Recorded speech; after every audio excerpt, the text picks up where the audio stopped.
Hello दोस्तों, एक बार आप फिर से देख सकते हैं हम लोग कंस्ट्रक्शन साइट पे आ गए हैं और आप इस साइट पे ध्यान से देखेंगे तो बहुत सारा काम चल रहा है। आप यहाँ पे देखेंगे पूरा फ्लाईओवर का काम चल रहा है। यहाँ पे फ्लाईओवर से रोड को कनेक्ट करने के लिए पूरा आपका अप्रोच बनाया जा रहा है। दोनों साइड आपकी आरी वॉल बनी हुई है, उसके ऊपर आपका फ्रिक्शन स्लैब लगाया जा रहा है, उसका भी काम चल रहा है। आप वहाँ पे देख सकते हैं, ये देखेंगे आपका डेड बॉल लगा हुआ है। फिर यहाँ पे आपका गैप स्लैब आएगा, यहाँ पे अप्रोच स्लैब आएगा, इसके ऊपर से पूरा आपका रोड बनाया जाएगा। तो इतना सारा काम चल रहा है, आप देख सकते हैं। तो इस काम को हम लोग इस वीडियो में डिटेल में समझेंगे कि क्या क्या हो सकता है, क्यों किया जा रहा है, कैसे किया जाएगा, क्या स्टैंडर्ड्स हैं। तो मैं हूं Sandeep Singh, welcome back to Reinforce Lifeline for civil engineers. आप बने रहिए हमारे साथ और हम करते हैं अपने सेशन को स्टार्ट।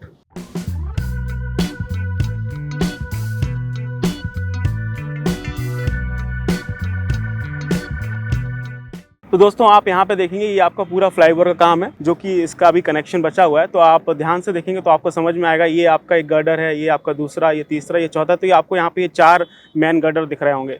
आप ध्यान से इसके क्रॉस सेक्शन को देखोगे तो इसमें आपको ये गोल गोल नजर आ रहा होगा। तो इससे क्या समझ आता है, ये हमारा क्या है, प्री स्ट्रेस कॉन्क्रीट गर्डर है, यानी आपका ये पीएससी गर्डर है। वो कैसे पता चल रहा है, क्योंकि इसमें स्ट्रेसिंग का काम हुआ है। तो आप यहाँ पे देख सकते हैं हाई टेंशन वायर डाल के इसका दोनों साइड से स्ट्रेसिंग किया गया होगा।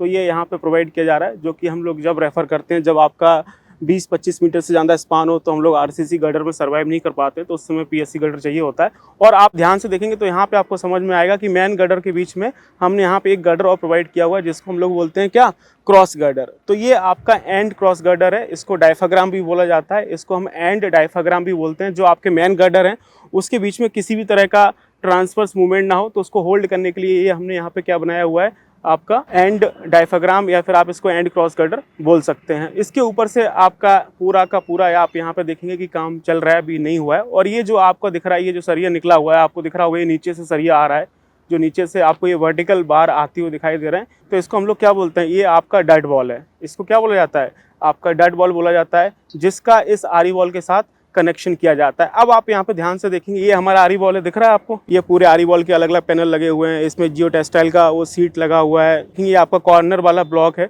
जो आपका फ्रंट फेस का आरी वॉल होता है। जो साइड वाला आरी वॉल के पैनल होते हैं, उसके बीच में कनेक्शन के लिए आपका ये कॉर्नर ब्लॉक यूज़ किया जाता है, जो आप यहाँ पे देख सकते हैं। तो आप ध्यान से देखेंगे तो आपको समझ में आएगा, ये जो आपका आरी वॉल दिख रहा है और जो आपका वहाँ पे फ्लाईओवर है, उसके बीच में आपको अभी गैप नज़र आ रहा होगा।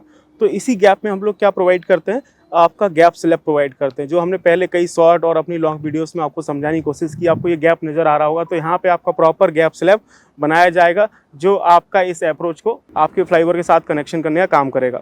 अब हम यहाँ पे आते हैं, तो आप ये वाला एरिया देखिए, जहाँ पे अभी थोड़ा बहुत कॉम्पैक्शन का काम किया जा रहा है, पानी वगैरह डाला हुआ है।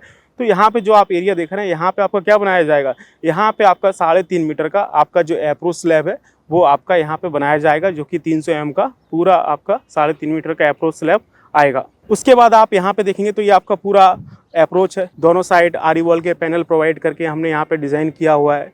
तो आरी वॉल के जो पैनल्स होते हैं वो आपके लगाए जाते हैं। हमने पहले कई वीडियोस में आपको आरी वॉल का प्रॉपर यहाँ पे डिटेल समझाया हुआ है। तो जब आपका आरी वॉल पूरा बन के तैयार होता है, धीरे धीरे हम उसमें मिट्टी भी भरते रहते हैं। तो जब टॉप पे आते हैं तो टॉप पे आते हैं तो हम लोग वहाँ पे क्या करते हैं, आपका फ्रिक्शन स्लैब प्रोवाइड करते हैं। तो आप ये देखेंगे दोनों साइड हमने प्रॉपर फ्रिक्शन स्लैब लगाई हुई है।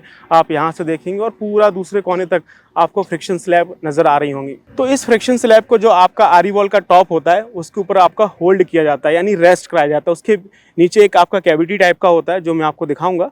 उसके थ्रू ये आरी वॉल के ऊपर जाके आपका रेस्ट करता है। तो दोस्तों, जैसा मैंने आपको बताया था, तो आप ये देखेंगे पूरा फ्रिक्शन स्लैब का एक आपको यहाँ पे पैनल दिखाई दे रहा होगा। तो यहाँ पे आपको ये पूरा एक होल दिखाई दे रहा होगा। तो इसी को हम लोग जो आपका आरी वॉल का टॉप बनता है, उसके ऊपर होल्ड कराते हैं। और यहाँ से आप ये देखेंगे तो ये सारे आपके रीइंफोर्समेंट निकले हैं। तो एक तरह से आपके डोवेल बार हैं, जो इसमें यहाँ से निकाले गए हैं। और इसको किस तरह से किया जाता है वो आप यहाँ पे देख सकते हैं। आप यहाँ पे देखेंगे जो आपके ये पैनल्स हैं, उनका प्लेसिंग का काम कर दिया गया है। और यहाँ से जो डोवेल्स निकले, तो उन सारे डोवेल्स को सीधा किया गया है। और सीधा करने के बाद इसमें कुछ और रीइंफोर्समेंट लगाया गया है। और उसके बाद आप यहाँ पे देखेंगे प्रॉपर आपकी शटरिंग लगा के यहाँ पे आपकी कंक्रीट की कास्टिंग का काम चल रहा है। तो इस तरह से जो आपकी फ्रिक्शन स्लैब है वो आपकी यहाँ पे इंस्टॉल की जाती है। अब यहाँ पे जो आप अप्रोच देख रहे हैं, जो सामने से रोड आ रहा है, उसको हमें फ्लाईओवर से कनेक्ट करना है। तो जो आपको ये ढलान दिख रही है, ये हमारा क्या है, अप्रोच है। तो इसमें अभी मिट्टी भरी गई है, इसके कॉम्पैक्शन का काम किया जाएगा। अभी यहाँ पे रोलर चलाए जाएंगे, तब ये प्रॉपर तरह से कॉम्पैक्ट होगी। अब जो आपका रोलर चला रहा है, उसमें ऑब्वियसली हम लोग वाइब्रेटी रोलर्स का यूज़ करेंगे।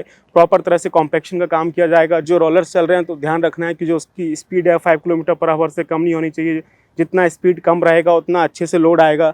चीज़ें उतनी अच्छे से कॉम्पैक्ट होंगी। जब ये मिट्टी प्रॉपर तरह से कॉम्पैक्ट हो जाएगी तो उसके बाद फिर यहाँ पे आपका जीएसपी डाला जाएगा, जिसको हम लोग ग्रैनुलर सब बेस बोलते हैं। उसके ऊपर से फिर आपका बेट मिक्स मैकेडम का काम किया जाएगा, जिसको आप डब्ल्यूएम बोलते हैं। और उसके बाद आप लोग देखेंगे तो उसके ऊपर से आपका जो बिटुमिन का लेयर होता है, जिसको आप बियरिंग कोट बोलते हैं या फिर आप बिटुमिनस कंक्रीट बोलते हैं, वो इसके ऊपर आपका डाला जाएगा। तब जाके ये पूरा बन के तैयार होगा और उसके बाद हमारा प्रॉपर आपका ट्रैफिक इसके ऊपर से फ्लो हो रहा होगा। तो इस तरह से ये पूरा काम चलता है। आई होप आपको ये चीज़ें समझ आ रही होंगी। और आप इसी तरह से बिल्डिंग्स, हाईवेज और ब्रिजेस के बारे में डिटेल में सीखना चाहते हैं तो रेनफोर्स आपको 2 महीने का on site practical offline training programme provide करता है, जो कि हमारे हेड ऑफिस दिल्ली में होते हैं। और ये ट्रेनिंग प्रोग्राम हर महीने की 1 तारीख को स्टार्ट होते हैं। जैसे ये फरवरी है तो 1 फरवरी को हमारा नया बैच स्टार्ट हुआ है, 1 मार्च, 1 अप्रैल, इस तरह से हर महीने की 1 तारीख को नए बैचेस स्टार्ट होते हैं, जिसमें हम लोग बिल्डिंग प्रोजेक्ट्स, हाईवे प्रोजेक्ट्स और जो आपके ब्रिज प्रोजेक्ट्स होते हैं उनका पूरा construction process, drawing, reading, layout, execution, इसी तरह से साइट पे आके प्रॉपर आपको यहाँ पे एक्सप्लोर कराते हैं, समझाते हैं कि एक चीज़ किस तरह से होती है। और उसके बाद इन सभी प्रोजेक्ट का क्वांटिटी सर्वेइंग, बार bending schedule, estimation, costing, rate analysis, BOQ preparation और बिलिंग का काम ऑन साइट आपको चीज़ें डिटेल में सिखा रहे होते हैं। तो ये सब चीज़ें आप डिटेल में सीखना चाहते हैं तो नीचे दिए नंबर पर कॉल करके इंक्वायरी कर लीजिए कब से नया बैच स्टार्ट हो रहा है, उसका क्या प्रोसेस है। और डिटेल में आप जानना चाहते हैं तो हमारे हेड ऑफिस में आके 2 घंटे का फ्री डेमो सेशन आप ले सकते हैं। बाकी मिलते हैं नेक्स्ट वीडियो में नेक्स्ट टॉपिक के साथ। Thank you so much.